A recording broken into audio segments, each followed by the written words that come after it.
Hello, my name is Karen Bishop, and I'm here to talk to you today about an important subcategory of nonverbal communication. Time is extremely important in your everyday life. You'll be unemployed if you don't show up to work on time. Your dinner reservations will be canceled if you don't show up to the restaurant on time. You'll have to reschedule your doctor's appointment if you don't show up to the doctor's office on time, etc. As you can see, the consequences are endless. This demonstrates how important the respect to time is, which is a part of Chronomics. So today I will be discussing Chronomics. Chronomics is a type of nonverbal communication. Therefore, you must understand Chronomics in order to master your nonverbal communication skills for presentations, the workplace, and just everyday life. Overall, I will discuss what Chronomics is, what part it plays in the business world, and how it varies from culture to culture.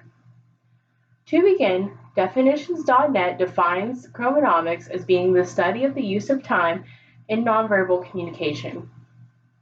This source also discusses the ways individuals value, perceive, structure, and react to time are very powerful communication tools that help set the stage for the communication process.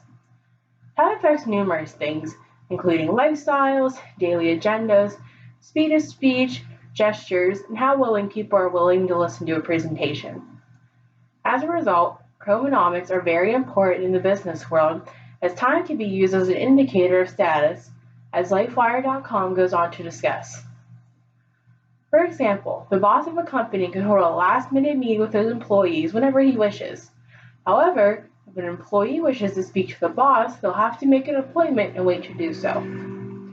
Studies have been conducted where aggregated email data was taken from large companies, and both the level of response and response time were recorded for individuals. The most responsive people were at the bottom of the organization, while the least responsive people were at the top of the organization. This goes to show again that the more power people have, they tend to do what they wish with their time.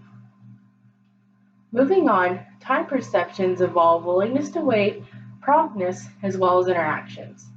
Communicate.com goes over how different cultures value time perception. Dutch interculturalist Bons Tempenaars suggested a simple model that puts different attitudes towards time in two general categories, sequential and synchronomic. These two categories represent how different cultures around the world manage their time and how it impacts their behavior and mindset. To start, I will discuss sequential cultures. Some examples of sequential cultures include the United Kingdom, the United States, Australia, Germany, South Africa, and Switzerland. People in these cultures tend to deal with time in a specific logical order. To elaborate, they rely heavily on structure. Someone from a sequential culture would greatly prefer having a detailed agenda for meetings as opposed to going into the conference room not knowing what to expect. Next, I will discuss synchronomic cultures. Some examples of synchronomic cultures include Argentina, Brazil, Italy, and Greece. People in these cultures tend to have a much broader and more flexible perception of time than those from sequential cultures.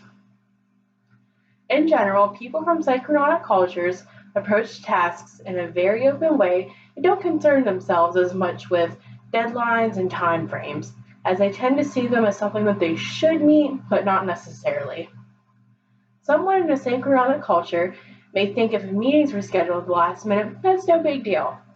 However, someone from a sequential culture might find this to be extremely rude, and they would probably panic as their schedule for the rest of the day would be mangled.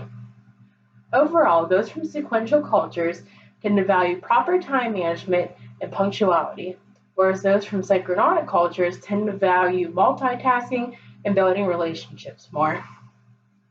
In conclusion, I spoke to you today about chronomics, its role in the business world, as well as how it varies between cultures.